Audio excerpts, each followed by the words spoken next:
Problem है most frequent even element जो leet code में 2404 नंबर पर है। ओके, तो प्रॉब्लम में बोला क्या गया है कि given an integer array given an integer array nums return the most frequent even element.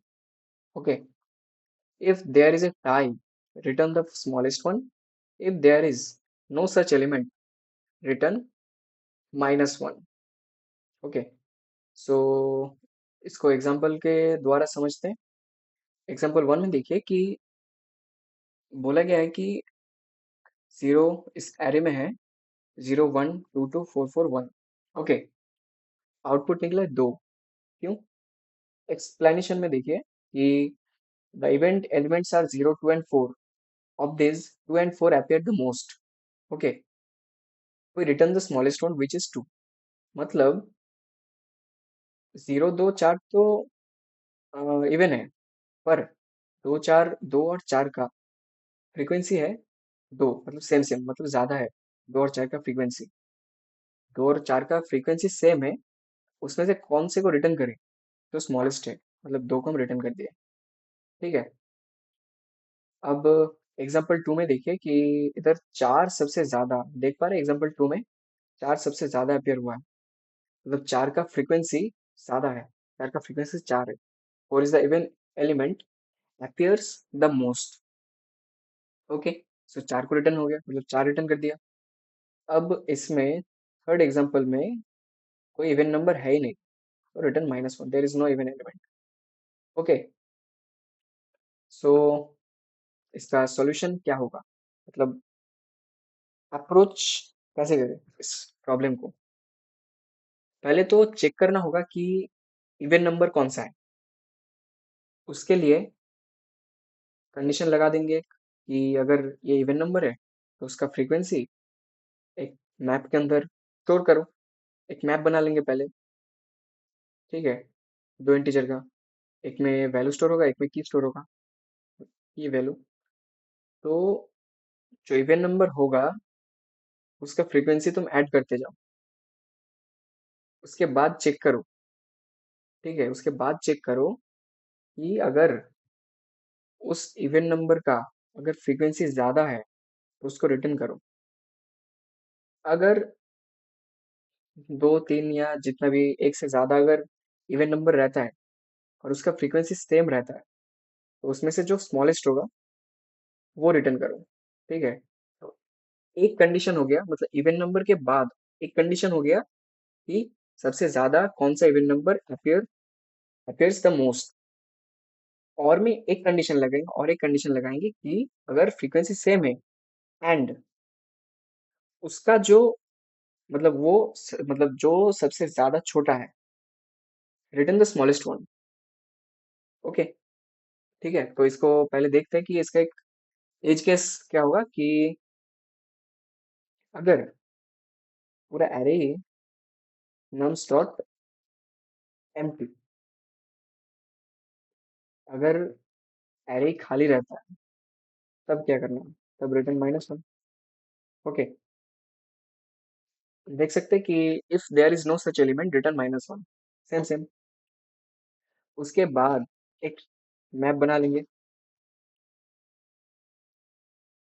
एक इंटीजर की स्टोर करेगा और एक इंटीजर वैल्यू स्टोर करेगा।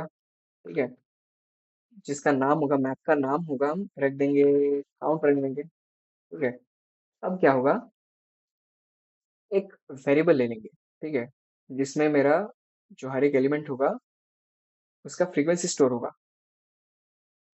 एक मैक्स नाम का वेरिएबल ले लेते हैं जो 0 से इनिशियलाइज होगा, क्योंकि इधर तो फ्रीक्वेंसी ऐड करेंगे। ठीक है, और जिसका फ्रीक्वेंसी हम ऐड करेंगे, मतलब जो इवन नंबर का फ्रीक्वेंसी हम ऐड करेंगे, उस इवन नंबर को एक वेरिएबल के अंदर स्टोर करके उसको रिटर्न करेंगे।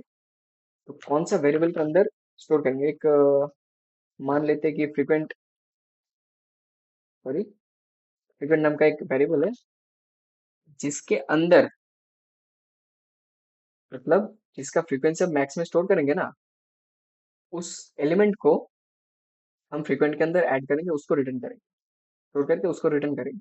ठीक है, एक मैक्स नाम का वेरिएबल हो गया जो फ्रीक्वेंसी स्टोर करेगा, और एक फ्रीक्वेंट नाम का वेरिएबल हो गया जो मतलब इवन नंबर को स्टोर करेगा। ठीक है, उसको रिटर्न कर देगा, कर देंगे लास्ट में। तो एक फॉर लूप चलेगा अब।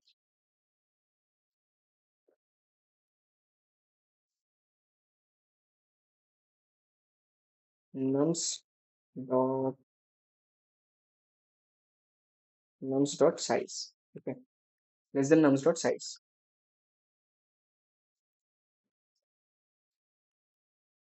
Nums dot size.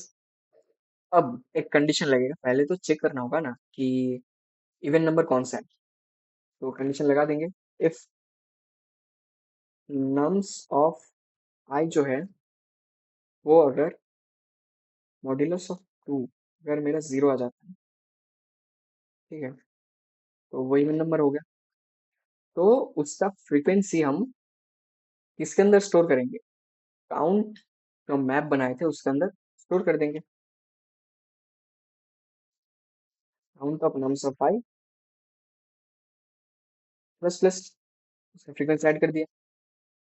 ठीक है, अब उसके अंदर और एक कंडीशन लगे, ये तो हो गया इवन वाला चेक हम लगा दिए। उसके बाद और एक कंडीशन लगाना होगा कि अगर मेरा फ्रीक्वेंसी ज्यादा है तो उसको रिटर्न करो, अगर एक से ज्यादा एलिमेंट इवन नंबर है, अगर उस उन सबका फ्रीक्वेंसी सेम है तो सबसे जो छोटा है उसको रिटर्न करो।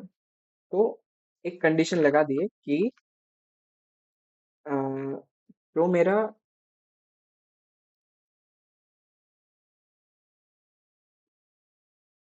नम्स ऑफ आई है, ठीक है, उसका फ्रीक्वेंसी अगर मैक्स जिसको हम जीरो से इनिशियलाइज किए थे अगर उससे ज्यादा है तो उसको स्टोर करो। ठीक है, ये हो गया।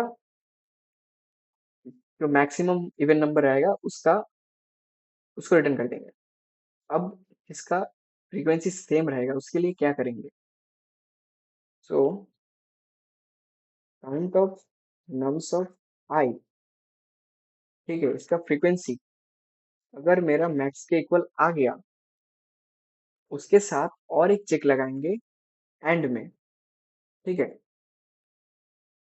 एंड तो इसको ब्रैकेट में ले लेते हैं क्योंकि एक साथ चलेगा, ये कंडीशन दोनों को एक साथ सेटिस्फाई करना होगा। ठीक है, एंड क्या चेक लगाएंगे, अगर जो मेरे नम है जो नंबर है मतलब जो एलिमेंट है नम्स ऑफ आई, वो क्या फ्रीक्वेंट नम का जो वेरिएबल में हम स्टोर किए थे उससे क्या स्मॉल है, फ्रीक्वेंट उससे क्या स्मॉल है मतलब स्मॉलेस्ट है क्या वो। अगर ऐसा होता है तो मैक्स के अंदर जो फ्रीक्वेंसी को स्टोर करो, मैक्स के अंदर स्टोर कर लिया, और फ्रीक्वेंट के अंदर उसी एलिमेंट को स्टोर करो, उस एलिमेंट को स्टोर करो। ठीक है, और उसके बाद आंसर आ जाएगा। अब उसको रिटर्न कर देना है। फ्रीक्वेंट के अंदर तो एलिमेंट है या तो उसका फ्रीक्वेंसी ज्यादा है सबसे, और अगर उसका फ्रीक्वेंसी दूसरे इवन नंबर के साथ अगर सेम आता है तो वो सबसे स्मॉलेस्ट है, तो वो ऐड हो गया मेरा फ्रीक्वेंट नाम का वेरिएबल में। अब उसको रिटर्न करना है। ठीक है, रन करके देखते हैं एक बार। तो सक्सेसफुली ये चल गया, सबमिट करके देखते हैं एक बार। Successfully submitted. ठीक है, तो एक बार समझ लेते हैं कि ठीक है, तो देखिए सबसे पहले जीरो स्टोर होगा। ठीक है, जीरो स्टोर होगा, कंडीशन चेक हुआ तो इसका फ्रीक्वेंसी एक ऐड हो गया मेरा, तो उसका ऐड हो गया। ठीक है, एक का फ्रीक्वेंसी जीरो का फ्रीक्वेंसी वन ऐड हो गया। अब इसका जो फ्रीक्वेंसी है वो मैक्स से बड़ा है, बड़ा है, हाँ बड़ा है, मैक्स जीरो से बड़ा है उसका फ्रीक्वेंसी वन, बड़ा है। तो ये कंडीशन चल गया मेरा पहले। तो उसके बाद मैक्स के अंदर उसका फ्रीक्वेंसी ऐड कर लो। तो मैक्स के अंदर कितना स्टोर हो गया, 1 स्टोर हो गया। और फ्रीक्वेंट के अंदर उस एलिमेंट को मतलब 0 वो स्टोर हो गया। ठीक है, 0 स्टोर हो गया मेरा। तो 0 स्टोर हो गया। फिर से चेक होगा, फिर से एलिमेंट में जब अगले एलिमेंट में जाएगा, 1। 1 के लिए तो कंडीशन सेटिस्फाई नहीं होगा। उसके बाद 2 में जाएगा। जब 2 में चला गया, तब वो तो सेटिस्फाई कर रहा है ये nums of i modulus of 2 equal to 0। तो उसका फ्रीक्वेंसी 2 मैक्स के अंदर, उसका फ्रीक्वेंसी 2 हम काउंट में स्टोर कर लेंगे। ठीक है। अब कंडीशन चेक करेंगे कि पहले कितना था हमारा, मैक्स नाम का वेरिएबल में फ्रीक्वेंसी कितना था, 1 था। तो अब 2 का फ्रीक्वेंसी है 2। ओके, बड़ा है। हाँ, एक से तो 2 बड़ा है। तो फ्रीक्वेंसी चल गया मेरा, मतलब फ्रीक्वेंसी मेरा ऐड हो गया। फ्रीक्वेंसी मैक्स के अंदर ऐड कर दिए, और 2 को हम फ्रीक्वेंट के अंदर ऐड कर लिए। 0 उधर से चला गया, मतलब हट गया, और 2 ऐड हो गया। तो फिर से अगले एलिमेंट में जाएंगे। ठीक है। हर एक एलिमेंट में कुछ चेक लगाना होगा ना। तो इसके बाद आया 4। 4 का फ्रीक्वेंसी ऐड कर लिए 2। तो ये तो 2 का फ्रीक्वेंसी के साथ मैच कर रहा है, इसका भी फ्रीक्वेंसी 2 है, और 4 का भी फ्रीक्वेंसी 2 है। तो वो तो इस कंडीशन को जाएगा नहीं। वो और कंडीशन में चला जाएगा कि अगर काउंट ऑफ नम्स ऑफ आई, मतलब 4 का जो फ्रीक्वेंसी 2 है, वो क्या मैक्स का फ्रीक्वेंसी 2 से इक्वल है। हाँ है, क्योंकि मैक्स में कितना स्टोर था, 2 का फ्रीक्वेंसी स्टोर था। ठीक है। और अभी 4 का फ्रीक्वेंसी भी 2 है, तो उसके साथ इक्वल हो रहा है। तो अगर इक्वल हो रहा है तो उसके साथ और एक कंडीशन लगाना होगा एंड में। तो नम्स ऑफ आई में मेरा कितना था, नम्स ऑफ आई में था मेरा 2, जिसका फ्रीक्वेंसी पहले 2 था। और सॉरी, नम्स ऑफ आई में है 4, करंट एलिमेंट जो है 4। वो फ्रीक्वेंट में मेरा पहले से कितना स्टोर था, 2 स्टोर था, 2 नंबर स्टोर था। क्या 4 क्या 2 से छोटा है? नहीं, छोटा नहीं है। तो फ्रीक्वेंट के अंदर तो 2 ही सेम रहेगा, मतलब पहले का 2 जो है वो तो सेम रहेगा, क्योंकि 2 ही स्टोर रहेगा। फिर से अगले एलिमेंट में गया, फिर से 1 चेक किया, ये तो कंडीशन सेटिस्फाई नहीं कर रहा, सेटिस्फाई नहीं कर रहा। तो फ्रीक्वेंट के अंदर मेरा कौन सा नंबर स्टोर है अभी, 2 स्टोर है। ठीक है, तो उसको रिटर्न कर दिया। ठीक है। तो ये था लॉजिक। और 4 के लिए तो आप जान ही सकते हो कि जो 4 का फ्रीक्वेंसी होगा उसका पहले स्टोर कर लिया जाएगा, और मतलब उसका फ्रीक्वेंसी मैक्स से बड़ा होगा। और बाद में कोई एलिमेंट है नहीं जिसका फ्रीक्वेंसी 4 से बड़ा है। तो फ्रीक्वेंट के अंदर वही 4 स्टोर मतलब रह जाएगा, और बाद में उसको रिटर्न कर दिया जाएगा जब हर एक एलिमेंट में लूप आइटरेट होगा उसके बाद। कोई फ्रीक्वेंसी और कोई एलिमेंट का फ्रीक्वेंसी ज़्यादा है ही नहीं, तो रिटर्न 4। ओके। तो ये रहा हमारा कोड। Thank you.